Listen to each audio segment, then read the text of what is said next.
Hello friends, welcome back to my channel Suma dot ಚುಮಿ.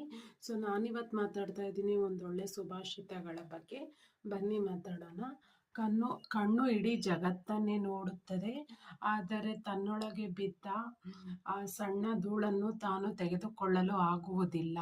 ಹಾಗೆಯೇ ಮನುಷ್ಯನು ಕೂಡ ಬೇರೆಯವರ ತಪ್ಪನ್ನು ಬೇಗ ಗುರುತಿಸುತ್ತಾನೆ, ತಾನು ಮಾಡಿದ ತಪ್ಪನ್ನು ಗುರುತಿಸಿಕೊಳ್ಳಲಾರ.